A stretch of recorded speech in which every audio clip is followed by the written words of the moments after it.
እኔ ልጅ አንባቢ ልዑል ካሳ እባላለሁ። የእናቴ ስም ሙሉ ተስፋዬ ነው። እኔ የምጠራት እማዬ ብዬ ነው። ዛሬ ፓንዳ ስለሚባል እንስሳ ካነበብኩት አካፍላችኋለሁ። የቻይናዎች ብርቅዬ እንስሳ ፓንዳ ይባላሉ። ጥቁርና ነጭ ውበት አላቸው። በተፈጥሮ ሲያያቸው አይንን ያማልላሉ፣ ልብንም ይማርካሉ። ትላልቅ ድመት የሚመስሉ ብርቅዬ ፓንዳዎች በተፈጥሮ ውብ፣ ጨዋ፣ አይናፋር እና ኩሩ ናቸው። በፍጹም አይተናኮሉም። ቻይናዎች ፓንዳዎችን ከማምለክ ባልተናነሰ መልኩ ልዩ ጥበቃና እንክብካቤ ያደርጉላቸዋል። በቻይናዎች ሕግ ፓንዳን የገደለ ሰው ያለምንም ይግባኝ ከፍተኛ ቅጣት ይፈረድበታል። እንዲሁም በፓንዳ ላይ ማንኛውም አይነት ጥቃት ያደረሰ ያለምንም ቅድመ ሁኔታ የእድሜ ልክ እስራት ይፈረድበታል። በአራዊት ጥበቃ ድርጅት ውስጥ ልዩ እንክብካቤ እየተደረገላቸው የሚኖሩት ፓንዳዎች ምግባቸው ቀርከሃ ሲሆን አንድ ፓንዳ ከ3 ኪሎ ሜትር ርቀት ላይ ያለን ቀርከሃ በማሽተት ብቻ ለይቶ ያውቃል። አንድ ፓንዳ በቀን 70 ፓውንድ ወይም 32 ኪሎ ግራም ቀርከሃ ይመገባል። ፓንዳን በንጽህና ማሳደግና መንከባከብ ከፍተኛ ወጪን የሚጠይቅ ራሱን የቻለ ኢንቨስትመንት ሲሆን አንድ ፓንዳ ለመንከባከብ የሚወጣው ገንዘብ 5 ዞኖችን ለመንከባከብ ከሚወጣ በጀት ይበልጣል። በምድር ላይ ምንም ጠላት የሌለው ፍጥረት ፓንዳ ብቻ ነው። ምናልባት ጠላት ቢኖረው እንኳን ውብ ቆዳቸውን ገፎ ለመሸጥ የሚያስበው ሰው ብቻ ነው። ፓንዳዎች የዓለም ተፈጥሮ ጥበቃ ድርጅት ግርማ ናቸው። እንዲሁም በዓለም ዙሪያ እርግብ የሰላም ምልክት ተደርጋ እንደምትወሰደው በቻይናዎች ዘንድ ደግሞ ፓንዳ የሰላም ምልክት ነው። በቻይናዎች ጥንታዊ የጦርነት ሕግ መሰረት የፓንዳ ምስል የያዘ ባንዲራ በጦርነት መካከል ማውለብለብ የተኩስ አቁም ስምምነት እንደመጠየቅ ይቆጠራል። ይህ ባንዲራ ተውለበለበ ማለት የትኛውም ተዋጊ ቡድን ወዲያው ያቆማሉ። ስላዳመጣችሁኝ አመሰግናለሁ።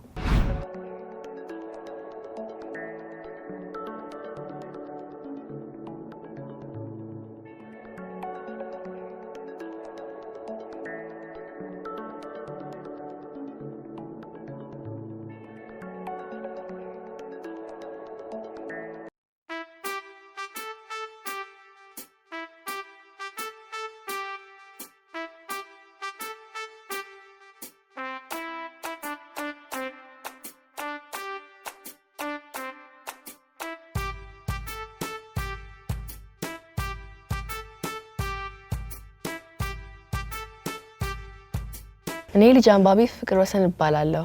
የእናቴ ስም ማህሌት ኒሻን ይባላል። እኔም ጠራት ማሚ ብዬ ነው። ዛሬ ካነበብኩት የወደድኩትን ላካፍላችሁ ተዘጋጅቼ መጥቻለሁ። አንድ ቀን ሁሉም ሰራተኞች ወደ ቢሮ ሲደርሱ አንድ ጎላ ተደርጎ የተጻፈ ማስታወቂያ ተለጥፎ አዩት።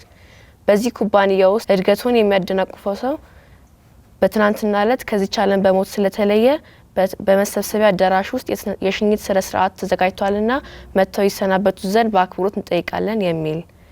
በመጀመሪያ ላይ ሁሉም በሞተው የስራ ባልደረባ ሀዘን ገብቷቸው ነበር። ከጥቂት ጊዜ በኋላ ግን የባልደረቦቻቸውና የድርጅቱን እድገት የሚያደናቅፈው ያ ሰው ማን እንደሆነ ለማወቅ መጓጓት ጀመሩ።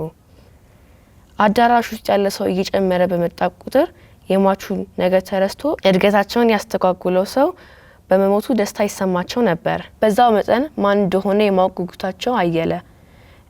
እድገቴን የሚያደናቅፈው ይህ ሰው ማን ነው?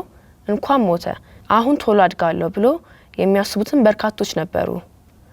አስተናባሪዎቹ ሰራተኞቹን አንድ በአንድ ወደ ሳጥኑ እንዲመጡ እና ወደ ውስጥ እንዲያዩ አደረጉ። ሳጥኑ ውስጥ ያለው ነገር ሲመለከቱ ግን በሙሉ ድንገት ዝም አሉ።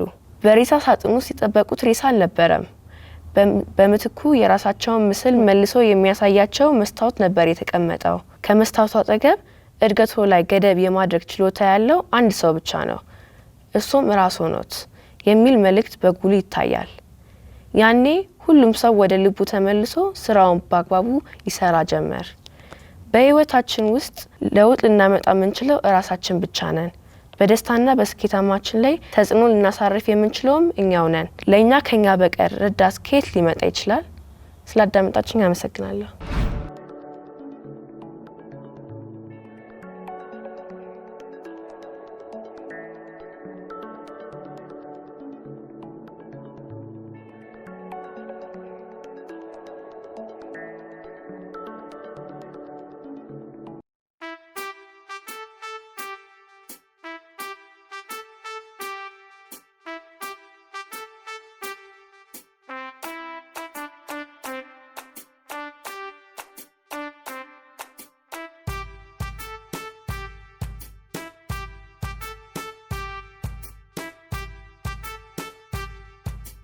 እኔ ልጅ አንባቢ ሚልኪ ሰውነት እባላለሁ። የእናቴ ስም መዓዛ በቀለ ይባላል። ዛሬ በዓለማችን ታላቅ ሙዚቀኛ ስለነበረው ሰው ካነበብኩት አካፍላችኋለሁ።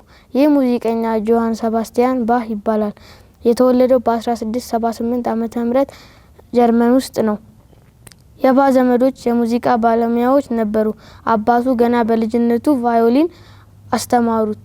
በ15 ዓመቱ በቤተክርስቲያንና በትምህርት ቤት የሙዚቃ ታዋቂ ሆኖ ነበር።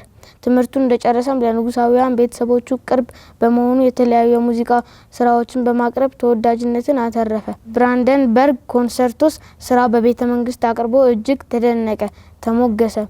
በወቅቱ በብዙዎች ዘንድ የባህ ስራዎች ምን ያህል ትልቅና አስደናቂ መሆኑን ያወቀ አልነበረም። ህይወቱ ካለፈ ከ100 ዓመታት በኋላ ነበር እያንዳንዱ ስራዎች በጣም ልዩና ጊዜ የማይሽራቸው እንደነበሩ የታወቁት። ባህ ሁሉንም የሙዚቃ አይነቶች ደርሷል፣ አቀናብሯል። ሁሉንም የሙዚቃ መሳሪያዎች ተጫውቷል።